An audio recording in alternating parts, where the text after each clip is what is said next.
pessoal, meu nome é Felipe Figueiredo, mais um vídeo de xadrez verbal aqui no YouTube. E hoje para falarmos novamente de anacronismo. Por que novamente? Porque algum tempo atrás eu fiz um vídeo aqui no canal chamado Anacronismo e Brasil Colônia, debatendo justamente o anacronismo do termo Brasil Colônia. Porém é um vídeo curto, é um vídeo que hoje eu vejo que não foi satisfatório, ele deixou muitas perguntas, ficou confuso e aí teve muitos comentários, muitas perguntas, muitas dúvidas, boa parte delas inclusive estarão nesse vídeo aqui, que é, digamos assim, uma espécie de remake, né? Uma segunda parte, tanto para responder essas perguntas, como para continuar o desenvolvimento de outros temas por aqui. Até por isso, o vídeo anterior eu vou deixar lá trancado para comentários e um aviso de que tem esse novo vídeo, né, para eventualmente as pessoas que assistirem aquele ficarem com as mesmas perguntas, as mesmas confusões, né? Uma breve definição, digamos assim, de dicionário de anacronismo, né? Anacronos é algo que vai contra o tempo, algo que está fora do tempo. Esse algo pode ser um objeto, pode ser uma análise, né, uma tese historiográfica, um livro historiográfico, pode ser uma ideia, pode ser um conceito. E mais que isso, principalmente o anacronismo, pensando na produção historiográfica, né, na faculdade de História, né, eu sou graduado em História, pensando no historiador, produtor de conteúdo histórico, ou pensando nas pessoas que querem lidar com História, ele é, digamos assim, o maior pecado, o principal crime que você pode cometer, porque você coloca as coisas fora do seu tempo, você contamina a sua análise, o seu raciocínio, a sua tese, com algo que, vamos supor, você, indivíduo que vive hoje em 2016, sabe, mas naquela circunstância que você está estudando, que você está analisando, não se sabia, não se tinha conhecimento. E muitas vezes, né, por ser esse um pecado, né, usando novamente o termo, tão particular da história, muitas vezes pessoas que não são do ramo da história, muitas vezes quando querem lidar com isso, às vezes cometem esse anacronismo, cometem anacronismos, muitas vezes sem perceber, sem saber, e aí vem né, você tem que conseguir analisar melhor, separar um pouco melhor as coisas. Então vamos ver um pouquinho com mais detalhes o que é anacronismo e alguns exemplos. Nosso atual limite de velocidade é um anacronismo. Os casos mais comuns de anacronismo são os feitos intencionalmente, muitas vezes com propósitos cômicos ou artísticos. Para dar um exemplo aqui bem besta, Flintstones. Você tinha uma situação claramente anacrônica, que não existiu. Dois elementos que não conviveram no tempo, os seres humanos e os dinossauros. E os seres humanos vão ter carros, vão ter eletrodomésticos, que envolvem inclusive os dinossauros, mas isso é feito de propósito e novamente com efeito cômico. O anacronismo fica tão evidente, fica tão jogado na sua frente, que você sabe que aquilo é anacrônico e aquilo que produz o efeito cômico. Então outros exemplos, né? Outros filmes, outras imagens, outras gravuras que justamente muitas vezes por ficarem muito gritantes, geram esse efeito cômico. Às vezes são por efeitos artísticos, né? O artista ele quer transmitir uma ideia, ele quer, por exemplo, adaptar uma lenda, um mito ao mundo contemporâneo ou ao mundo dele, enquanto ele produziu aquela obra. E também tem, às vezes, movido por ignorância. E quando eu digo por ignorância aqui, não é no sentido ofensivo, nem no sentido, né, das obras sobre história, que a gente fala um pouquinho mais pra frente. Mas, por exemplo, nessa pintura aqui do lado, é um artista medieval pintando as conquistas de Alexandre o Grande. Note que Alexandre o Grande e os seus soldados estão todos caracterizados como soldados medievais europeus, guerreiros medievais europeus com armaduras, todo esse tipo de parafernália. Coisa que Alexandre o Grande não usava, seus soldados não usavam, não eram contemporâneos a ele. Porém, muito provavelmente o artista não sabia disso. Ele interpretava Alexandre o Grande como um grande líder militar, como um grande, entre aspas, cavaleiro, justamente outro anacronismo. Então, ele usa os elementos de um líder militar da sua época, os soldados da sua época, e transmite nessa pintura, embora fiquem anacrônicas a partir do momento que você analisa essa disparidade de elementos. Outro problema do anacronismo, e esse muitas vezes já é mais presente em obras, ou então em outras discussões, como algumas que a gente tem aqui, é o anacronismo de conceitos. O que eu estou querendo dizer com isso? Por exemplo, lá no vídeo aqui do canal sobre direita e esquerda de suas definições no tempo, não é possível, é anacrônico, logo é um erro, está deslocado no tempo. Você usar, por exemplo, as suas definições de direita e esquerda hoje em 2016 para falar do que seria direita e esquerda, vamos supor, durante a Revolução Francesa, quando esse próprio conceito nasce.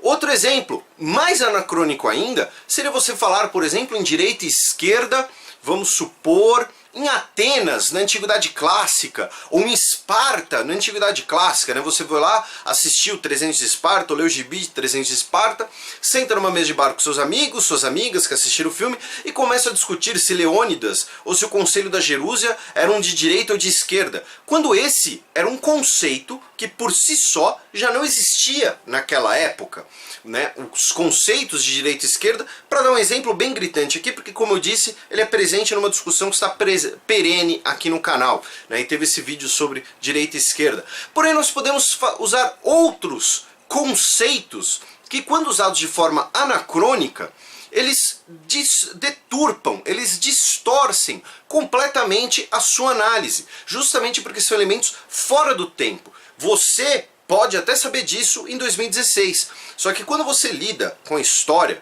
quando você lida com o documento histórico, você tem que esquecer. Isso é difícil, isso requer inclusive treinamento, por assim dizer. Você precisa esquecer tudo aquilo que se passou depois daquele documento. Então, se você está analisando um decreto de Carlos Magno lá em 800 depois de Cristo, você sabe depois o que vai acontecer com o Reino Franco, com o Império Carolíngio, você sabe que ele vai ser dividido, você sabe que depois uma parte vai ser considerada a origem medieval da França moderna, do Estado Nacional Francês, o que é outro tipo de anacronismo, a gente vai entrar nisso. Porém, você precisa esquecer disso tudo. Qualquer coisa que aconteceu depois da data ali daquele decreto não existe naquele momento. E é exatamente isso. Não existe, não aconteceu ainda. Então não deve existir nem na sua análise, nem no que você expõe sobre aquilo. Esse é um problema muito grande, muitas vezes recorrente, quando, justamente pela falta de trato com essa questão do anacronismo, muitas vezes acontece quando muita gente lida com a história. Novamente, na mesa de bar é uma coisa, né? Se você está conversando com seus amigos. Porém, quando você vai produzir, por exemplo, um livro sobre história, você deve tomar muito cuidado com essa questão do anacronismo, com essa questão de você tentar adivinhar o que ia acontecer, justamente pelo que você já sabe, se não se torna o que o historiador brasileiro Fernando Novaes vai chamar de uma profecia do passado. Isso não é cabível, justamente porque não existe máquina do tempo. Outro tipo de anacronismo é o anacronismo muitas vezes em relação ao espaço geográfico. Muitas vezes usando uma delimitação que não existia naquele período que você quer se referir. Então, por exemplo, você virar e falar, vamos falar da França na Antiguidade. Sendo que o atual território da nação francesa, do Estado francês, ele foi constituído justamente através do tempo, pelo tempo. Foi constituído por diversos fenômenos e quando você fala de, vamos supor, 300 depois de Cristo, aquele território não possuía uma uniformidade que ele possui hoje. Você vai ter, por exemplo, diversas regiões, mesmo dentro do Império Romano, você vai ter a Gália, você vai ter a Aquitânia, você vai ter regiões que serão dominadas por povos que hoje nós consideraríamos germânicos. Então você tem um anacronismo nesse sentido de você ir de trás para frente. Você pegar, no caso, uma delimitação geográfica, uma delimitação espacial de 2016 e levá-la para a antiguidade. Eu estou usando aqui a antiguidade justamente para ficar bem evidente, para ficar bem contrastante, tá, gente? É de propósito. Você levar esse conceito para a antiguidade sendo que ele não existia. Essa uniformidade do que seria a França, olha, aqui é o território francês. I'm French. Why do you think I have this outrageous accent? E aí chegamos ao que é talvez um dos maiores problemas do anacronismo. A história dos estados nacionais. Lembrando, o Estado-nação é uma construção moderna, é uma construção recente. E ele precisa, parte dessa construção do Estado-nação será a de uma história que o legitime, que o justifique. Só que você construir a história desse Estado Nacional, novamente será de trás para frente. já que você vai falar, olha, vamos contar aqui a história da Espanha. Aí você vai pegar a Espanha contemporânea, vamos supor, e aí você vai voltar naquele território, ou seja, um recorte espacial feito posteriormente, e vai voltar pensando já naquela identidade nacional que foi construída pelo tempo, quando o caminho correto do ponto de vista metodológico, seria o caminho contrário. Quem fala muito bem disso é novamente Fernando Novaes. Por que eu estou citando ele? Porque aqui embaixo nas referências do vídeo, né, eu sempre coloco algumas referências, tem uma entrevista sensacional com ele por conta dos 500 anos de descobrimento do Brasil. Ele vai falar sobre esse aniversário de 500 anos, sobre o conceito de descobrimento, sobre o próprio conceito de Brasil, essa questão de construção do Estado Nacional, que ela é por si só anacrônica. Só que ela é uma via de duas mãos. Por quê? Porque ao mesmo tempo que ela é anacrônica, o Estado Nacional precisa disso para se justificar, para se legitimar. E no caso dos países americanos, o problema é maior ainda, ao contrário, por exemplo, das monarquias europeias, que vieram de estados feudais medievais, que vieram de dissolução do Império Romano, ou seja, você tem ali uma identidade comum, mais ou menos. No caso dos países americanos, você vai ter tanto a questão desses países no período colonial, quanto a sua relação com suas antigas metrópoles, quanto a sua história independente. Então nós teremos as interpretações e aí chegamos no termo Brasil Colônia. E qual seria o problema desse termo, né? Que era um mote do vídeo anterior e por isso eu vou passar por ele aqui também, por conta das dúvidas, das perguntas que ficaram. O problema aqui do termo Brasil Colônia é porque nós teremos, por exemplo, o Brasil seria então um fruto de Portugal, né? O Pedro Álvares Cabral descobriu o Brasil, mas existia Brasil quando ele chegou aqui? Existia o conceito de Brasil? Então chegamos aí à questão do Brasil Colônia. Qual o problema? Por que o termo Brasil Colônia é anacrônico? O problema do Brasil Colônia ser anacrônico é o colônia. Muita gente ficou confuso na minha explicação anterior, né? Pensou que o problema do anacronismo seria a palavra Brasil, mas não, o problema é o termo Brasil Colônia. Por quê? Porque você vai fazer essa história de trás para frente. Você vai pensar no Estado Nacional Brasileiro, que só vai existir a partir de 1822, com reconhecimento internacional a partir de 1825, e você vai pensar nele no seu período anterior, o período colonial. Que óbvio, é um termo que você pode usar por didatismo. É um termo que está inclusive utilizado em muitos livros didáticos, e é por isso que, por exemplo, essa foi uma dúvida que chegou recentemente na página do Facebook do Xadrez Herbal, é por isso que, por exemplo, o Boris Fausto, no livro de História do Brasil, História Concisa do Brasil, que eu já recomendei aqui, recomendo sempre para todo mundo, e isso não é jabá, não recebo nada por isso, ele vai ter um capítulo lá, uma parte do livro chamado Brasil Colônia. Por quê? Porque para a maioria das pessoas é um termo que é fácil delas assimilarem, fácil de entender ao que ele se refere. Porém, a partir do momento das análises dele, ele vai evitar o anacronismo. Qual seria o termo correto, então? O termo América Portuguesa. Por quê? Porque é uma parte do continente americano que pertence ao Império Português. Sim, havia o uso da palavra Brasil, seja no pau-brasil, seja no Estado do Brasil, que era como se fosse um dos estados do Império Português, nos títulos, né, o título, por exemplo, depois de Carlota Joaquina. Porém, o problema da interpretação de Brasil Colônia é que você muitas vezes vai pensar a história no século XVII, século XVI, século XVIII, enfim, o que for, tendo como base o Estado-nação contemporâneo brasileiro, que não existia. E mais ainda, ninguém sabia que existiria. Né? Para ficar num exemplo, novamente, bem caricato, intencionalmente. Pedro Álvares Cabral não chegou no Brasil, chegou e falou, olha, descobriu o Brasil, isso daqui a 500 anos vai ser um país gigante, vai ter ganho 5 Copas do Mundo. Ele não fez isso. Sequer havia ainda o nome Brasil para se referir ao território.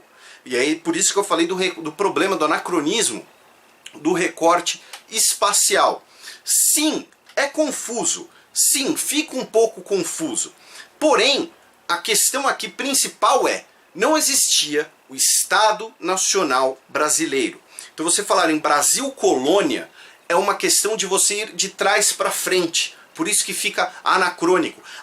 As próprias mudanças territoriais foram enormes, não era o mesmo recorte geográfico, para dar outro exemplo.